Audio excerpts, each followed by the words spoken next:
sou daquela época.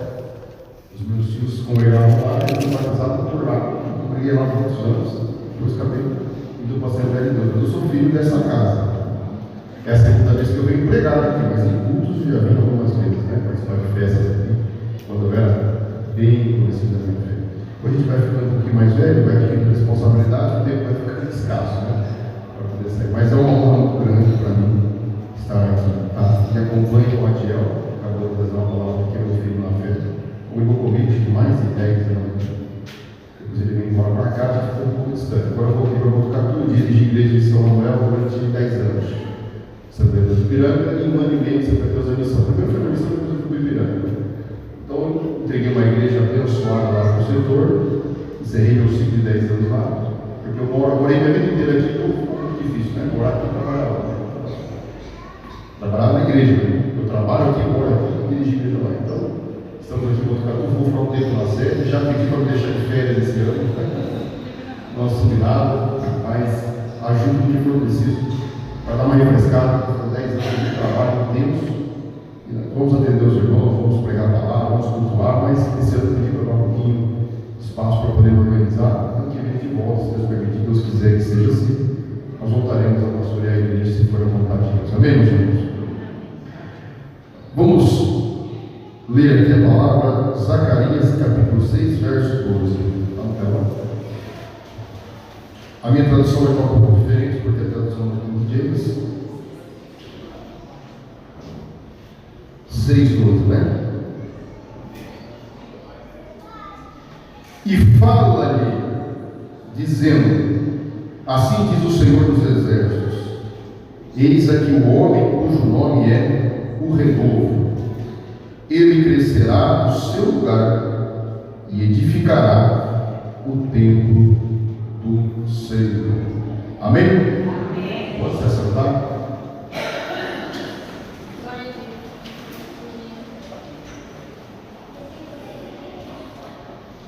Meus irmãos, antes de eu chegar aqui na mensagem que eu quero compartilhar com vocês dentro do tema proposto, eu vou trazer uma introdução histórica para entendermos a mensagem depois.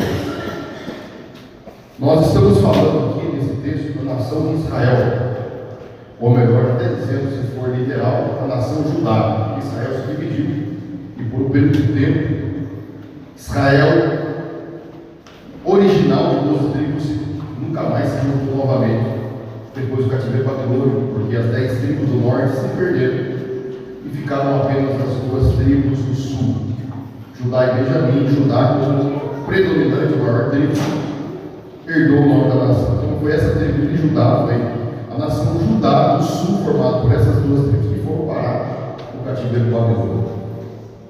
Antes de chegarmos no contexto de Zacarias aqui, antes de falarmos um pouco de Zacarias, Israel teve um período muito grande de servindo a Deus antes do cativeiro babilônico. Israel foi uma nação emblemática, polêmica, uma nação complexa. Mas biblicamente, eu falo que Israel é uma nação privilegiada, porque Israel foi escolhida por Deus. Você lê o livro do Pentateuco, os livros do Pentateuco, você lê Êxodo, Números, você vai se deparar com o texto quando Deus diz assim: dentre todas as nações da terra, eu escolhi Israel para ser minha nação, minha propriedade. E diante desse fato, Deus tinha um tratado particular com Israel.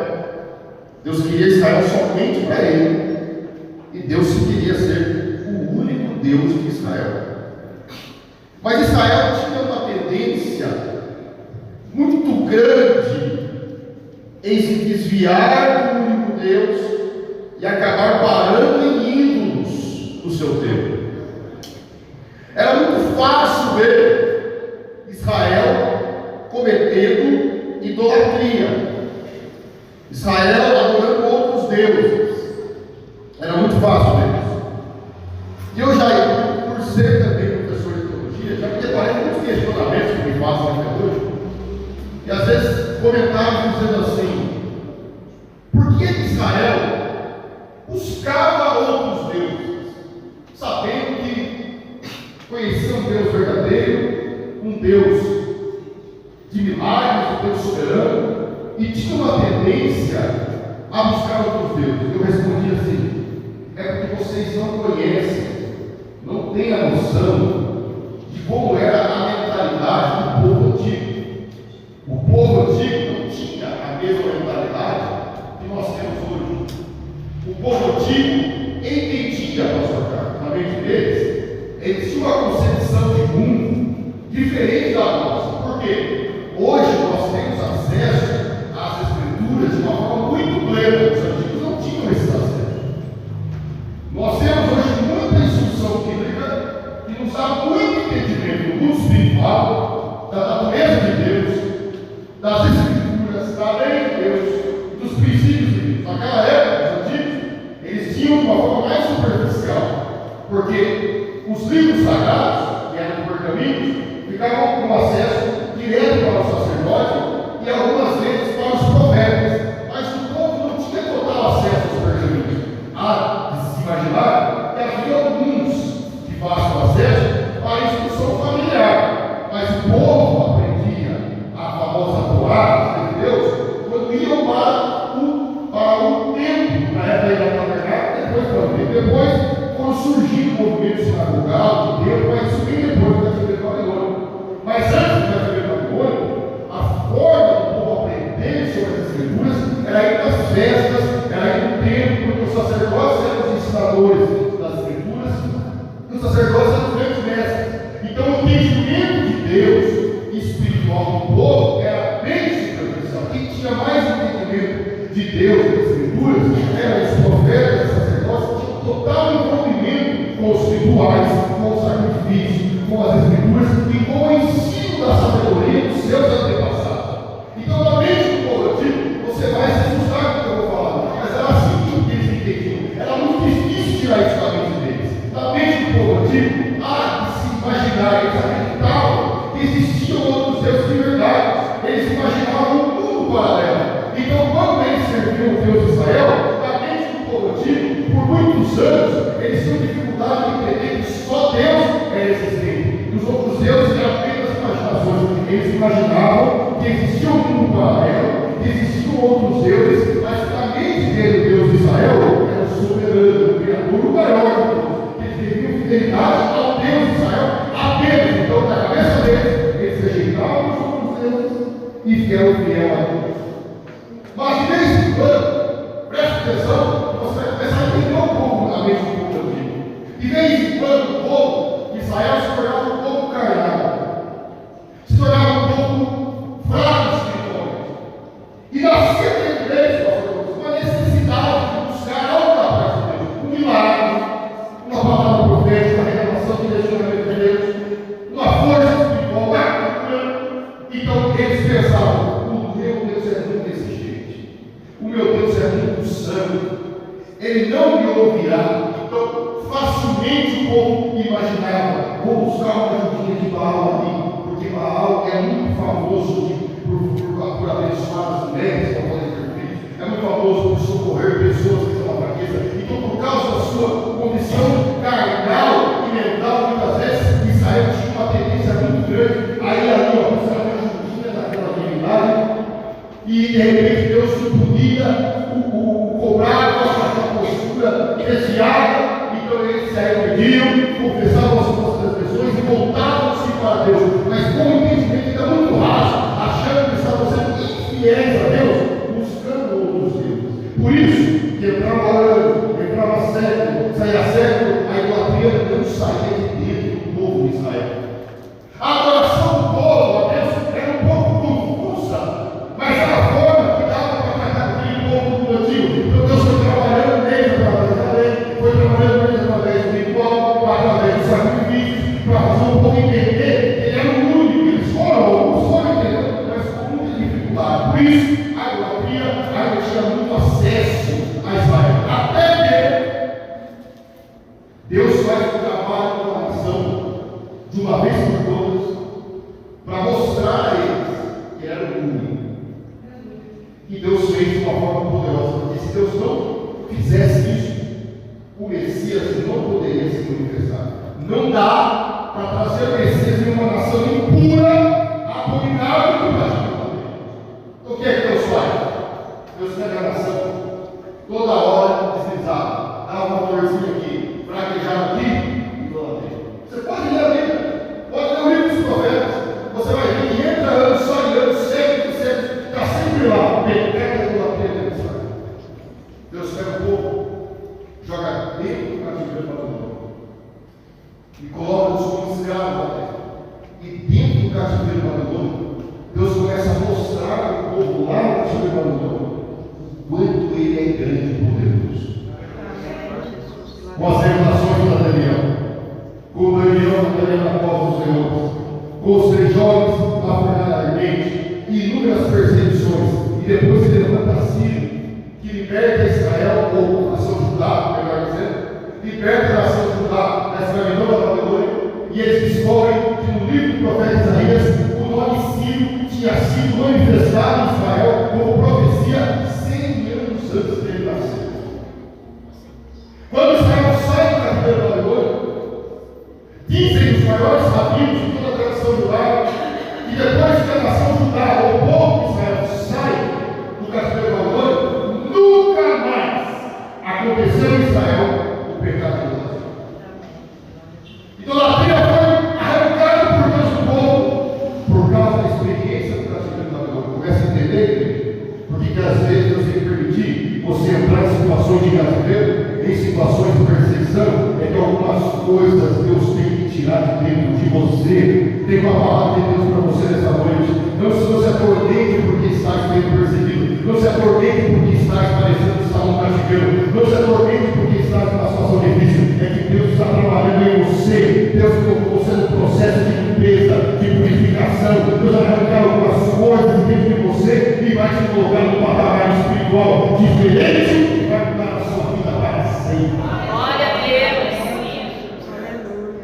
Quando o povo sai do cativeiro babilônico, ele sai diferente. Aquela mentalidade acabou. Eles entenderam claramente. Então não havia povo lá, havia apenas judeus. Muitos judeus. Que eles serviam e que governavam todo o universo. Não tem mais idolatria em Israel de Deus. Só que quando eles saem, vocês devem conhecer a história. O povo é comandado por Neemias e Esdras para reunificar a cidade de Jerusalém pelo templo.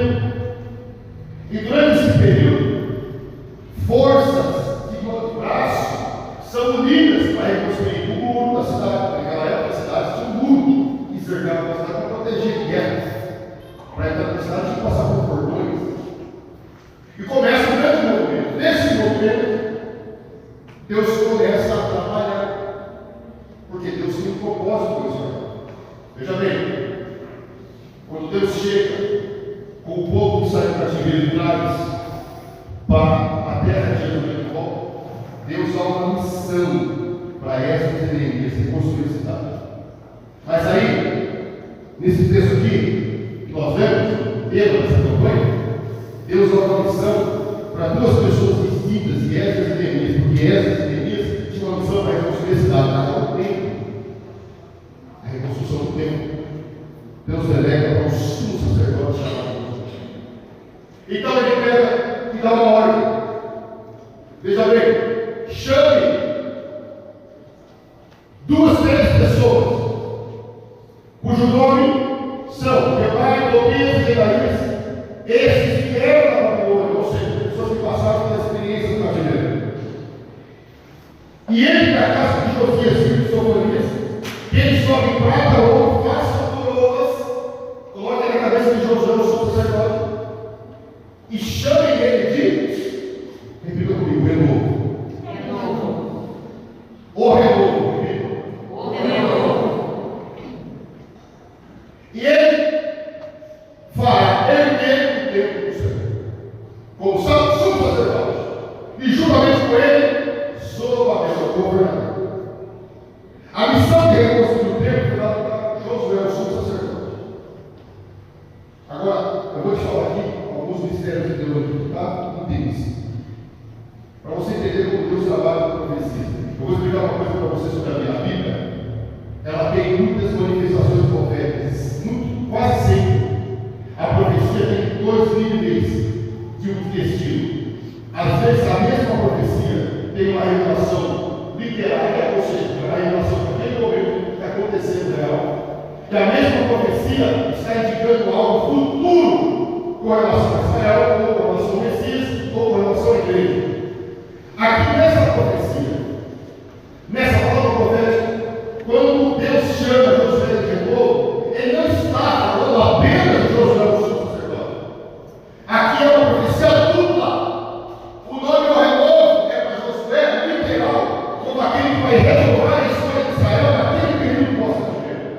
Mas ao mesmo tempo Deus está anunciando uma profecia messiânica, dizendo que o renovo vem para Israel, não por Josué agora na reconstrução do templo, mas pelo Messias com o templo reconstruído.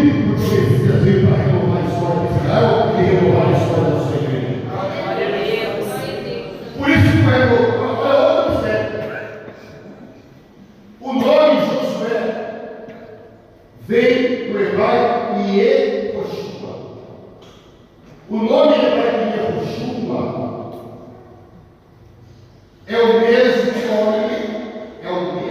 nome da cultura judaica de Yeshua.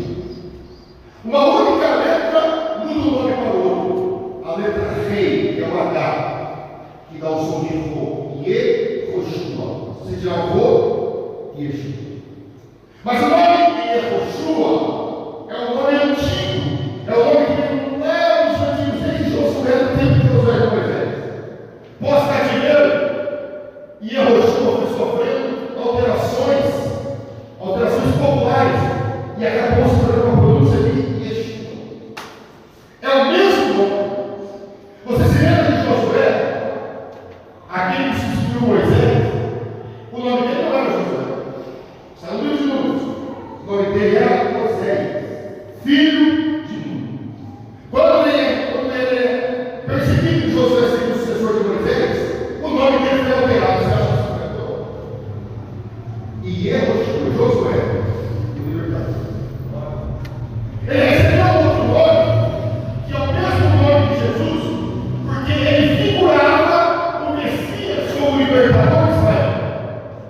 E por coincidência, se assim você quer chamar, o sumo sacerdote que vem para renovar o templo e é chamado como renovo, é Josué.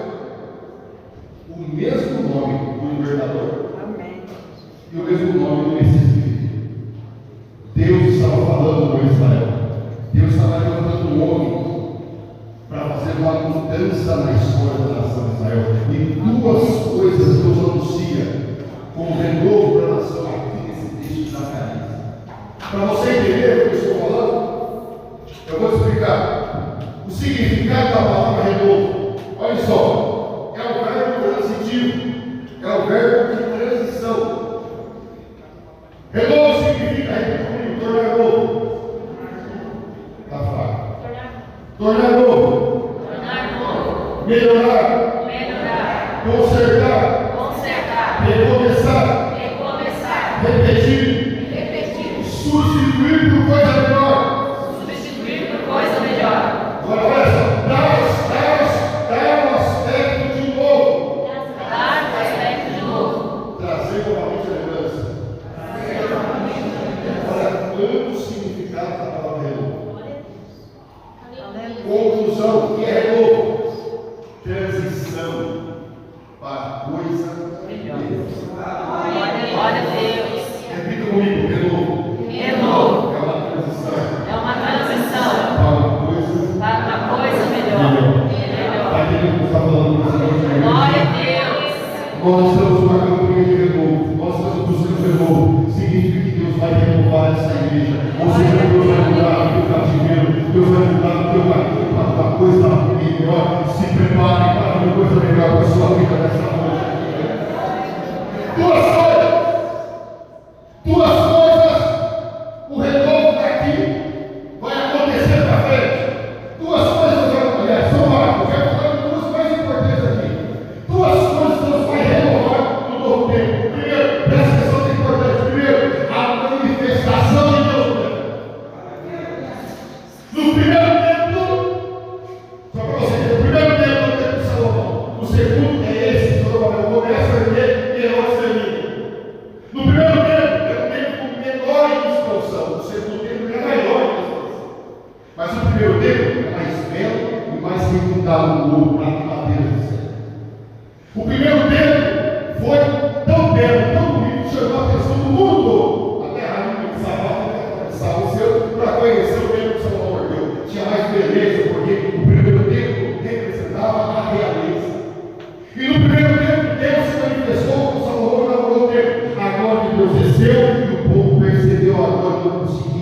ficar de pé, tamanha é a glória de Deus. Agora, olha só, o segundo tempo, qual é o retorno? O que é que Deus vai mudar? A glória da primeira casa, a glória que se manifestou no primeiro tempo, foi a glória de Deus para manifestar a realeza.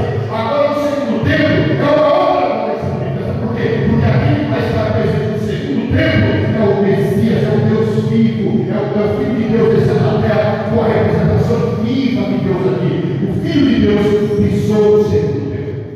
Glória a Deus. Então a manifestação que deu no segundo tempo foi maior. Por isso que agora é maior. No primeiro tempo, presta atenção, como a palavra vai te levar para você entender o que é que Deus está falando conosco. Eu estou feliz porque eu já mostrou esse texto para escuta. No primeiro tempo, Deus se manifestou com glória. E o primeiro tempo, o povo experimentou a manifestação do poder, da glória, da realeza de Deus. Porque quando a glória desce, a soberania, o poder, a realeza de Deus é visto. Mas no primeiro tempo, não tem grandes registros de milagres e curas. No segundo tempo, o Messias se manifesta. A presença é diferente. E Deus explica a diferença entre presença e manifestação. Eu vou fazer uma pergunta provocativa. A presença de Deus está aqui, sim ou não? Tem um barco aqui, não tem? Sim ou não? A presença de Deus está naquele barco, sim ou não? Se você responder que não, eu vou te falar assim, então Deus não é onipresente. Ele não está em todos os lugares. Nós vamos tirar o mundo. Deus está em todos os lugares. Sim, glória a Deus. Você está na igreja? Ele está no barco? Ele está onde você imaginar que existe vida, Deus está. O salmista fala, se não está naquela dele lá no inferno, o Espírito de Deus está lá. Deus está em todos os lugares porque Ele é o soberano Criador, Ele é dono de tudo. Ele está conectado com todas as coisas. Agora, Deus não está manifestado. Porque estar presente é uma coisa, se manifestar é outra. Deus não se manifesta, ninguém se manifestará naquele lugar. Porque não é um lugar que não agrada. Mas aqui, além de Deus estar presente, aqui é um lugar que Deus se manifesta. E Deus se manifesta em várias formas. Deus se manifestou pela sua sabedoria. Nós chamamos de sabedoria de revelação, manifestação em formas. Deus se manifestou como vento. Lembra de Elias da Caverna? Deus estava no vento suave para falar com Deus se manifestou como fogo no altar, quando ele inaugurou o altar. Deus se manifestou como línguas de fogo, em Atos 2, foi repousando uma língua de fogo sobre cada um deles, emanações, manifestações de Deus sobre o povo. Sabe qual foi a manifestação de Deus no segundo tempo? A manifestação do Messias. É por isso que no segundo tempo, você vai ver pessoas sendo curadas, recebendo milagres. No segundo tempo, Atos capítulo 3, o coxo está sentado na pequena escola. O que é que Pedro e João realizam quando passam por ali? A cura do lado sobre o coxo começa. Porque agora o Messias estava manifestado no segundo tempo. Renovo. No primeiro tempo, o primeiro estágio para o segundo, o renovo, e Josué representava aqui. A tradição de coisa melhor é que o Messias se manifestou para trazer coisas melhores para o segundo tempo. Deus vai se manifestar aqui nessa casa com o renovo para a sua vida. Sabe o que Deus está fazendo hoje aqui? Para haver cura nessa igreja. Daqui para frente haverá manifestação de cura, porque haverá um renovo de Deus para a sua saúde, haverá um renovo de Deus para a sua vida, haverá um renovo de Deus para a sua casa, porque Deus é aquele que cura, é aquele que sara, é aquele que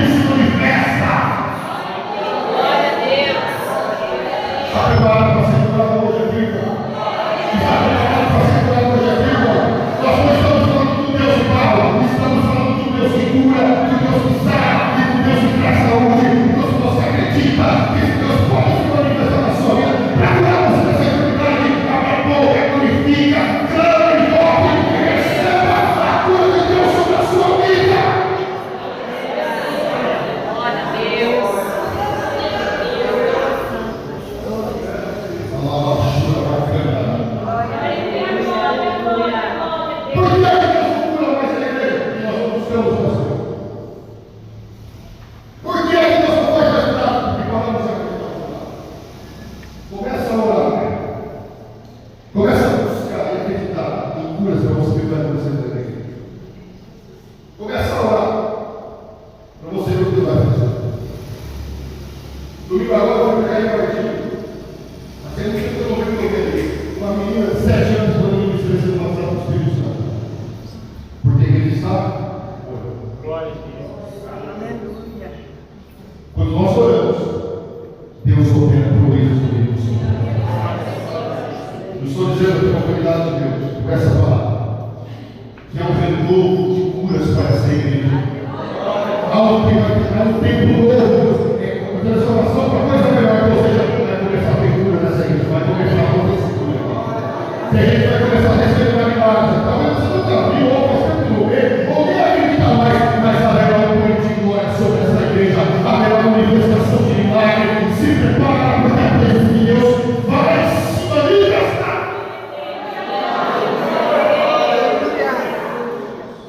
Segundo renovo aqui, eu quero falar em outro coisa. Primeiro, é a manifestação. A da segunda, o Messias manifestou o seu poder de milagres. Segundo renovo que eu aqui, eu renovo, de adoração. A esse filho. Por isso que eu falei sobre o adoração. No primeiro tempo, o povo tinha uma contaminação. Às vezes sai da idolatria. Mas lá no subconsciente do povo, aquele pensamentinho da existência do Deus paralelo. Se Deus não for comigo, eu vou passar outra vida. Impedia o povo de se aproximar de Deus de uma forma mais profunda. Atrapalhava o povo de ter um entendimento de Deus de uma forma mais íntima. Então, muitas vezes, a adoração, como eu vejo, é superficial. Mas no segundo tempo, quando não há mais idolatria, quando o povo entendeu o que é Deus, a adoração do povo.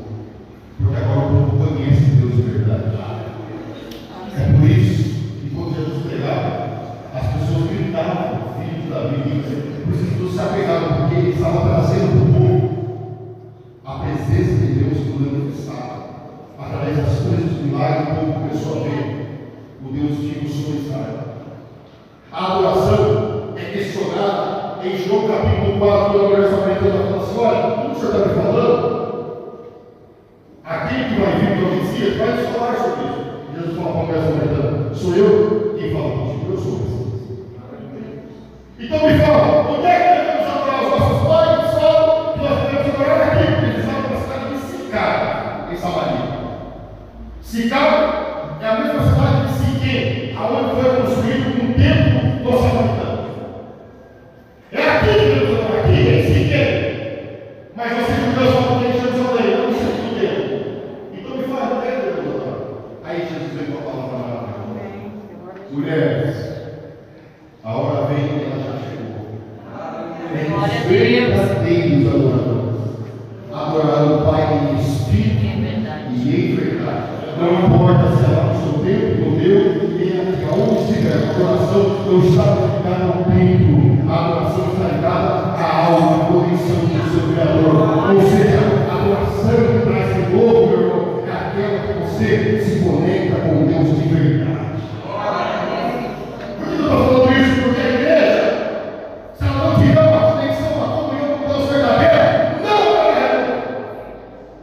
E as pessoas, presta atenção, eu sou pastor que tem 10 anos, eu ouço as pessoas me falando, eu observo o comportamento espiritual da igreja do século XXI. As pessoas estão se desconectando do seu Criador, estão se conectando com coisas. Se eu jogar uma frente para receber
a entrarmos no renovo espiritual é mudar o foco da nossa adoração. A igreja do século XXI tem que aprender a se conectar com Deus de verdade, com a pessoa de Deus, com o ser de Deus, e não com a igreja gosta da sua Deus. E não com a música bonita para tocar, com a melodia dos instrumentos, com o pastor falando para ministrar, não. A minha conexão tem que ser com o Criador. É verdade. Eu vou explicar o que eu estou dizendo. Alguém já viu o livro das Lamentações? Os rabinos judeus orando assim, assim. Ó. Quem já viu? Deixa eu se perguntar aqui. Esse rapaz está assim. Movimento doido. Por que se perguntou? Pode pesquisar. Estude. Procura lá no YouTube sobre movimento de cavalo. Cavalo em hebraico significa direção, literalmente direção. Interpretação, devoção. Cavalar é uma palavra para se referir à devoção. Devoção é uma espécie de adoração interna, de veneração interna. Quando eles estão orando, olha só como os judeus pensam. Quando eles estão orando muitas lamentações, eles fazem um movimento para cima. Aquilo é chamado de cavalar. Devoção, literalmente direção. Eles imitam a chama do fogo da vela. Já viu como é que é a vela aqui? O movimento dela é assim. É bom? Por que é assim? Porque os judeus ensinam a minha devoção, a cavalar, tem que ter a direção certa para cima. Então, quando eles estão orando, aqui na mente deles, ó, judeu, rabino, ó, eles estão orando, eles estão direcionando a devoção e a deles para cima, porque a adoração verdadeira não é para o lado, não é para cá, não é para baixo, não é para o lado, é para cima. É por isso que você é adorador, não tem que se preocupar com quem está sentado no seu lado, com quem está na sua frente ou atrás, te assistindo. O verdadeiro adorador, aquele que cavaleiro no céu, ele fecha o olho e direciona sua alma lá para cima. E é de lá que vem o nosso socorro e também o nosso renovo. Quer receber esse renovo do céu comigo? Quer receber esse renovo do céu comigo? Talvez o seu renovo hoje vai ser a cura de Deus. Talvez o seu renovo hoje vai ser um renovo espiritual para sua vida. A sentir aquela presença do céu, aquela emoção de música maravilhosa. Isso é coisa maravilhosa. Não estou criticando a música, nem o pregador, nada disso. Tudo isso é maravilhoso do culto sagrado. Mas mais maravilhoso é a nossa alma ser ligada no Criador dele. Fica de pé comigo. Posso orar? Quero orar para a sua vida. Quer ver que talvez você está nessa campanha, quer ser como outras pessoas que vêm, para ministrar. Eu quero encorajar você, deixa eu fazer a sua vida. Quero ministrar sobre a sua cura de vida, renovo espiritual. Vem para frente, se você quer receber essa bênção dos mais altos céus. E possa louvar a Deus comigo, para ela ser enterrada. Vem com fé. Já vem com a sua cavalada, não está no alto. Porque de lá vem o nosso socorro.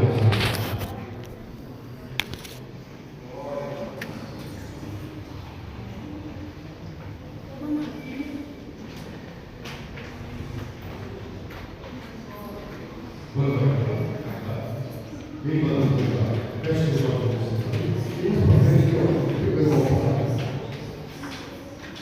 eu já vi movimentos como esse aqui, ó. Pessoas de doenças saírem, pessoas que vêm com a alma amarga e saírem fortalecidas, louvadas. Pessoas vêm aqui com aquela criança na parte de 8 crianças, 8 pessoas chorando, Deus não foi isso.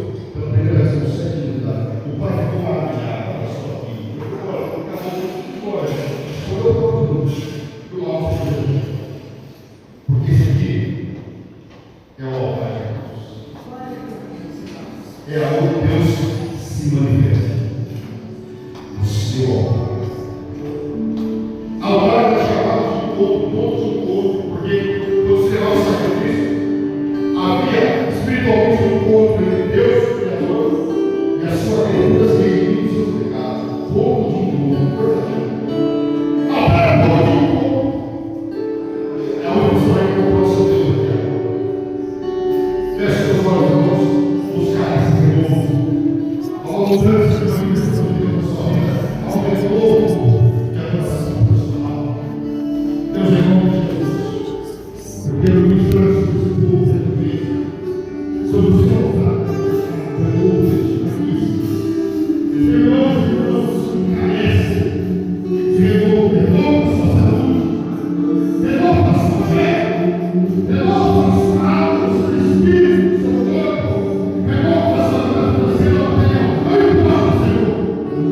Esse povo busca renovo.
resistam, meu Deus, meu Pai, no centro da tua vontade.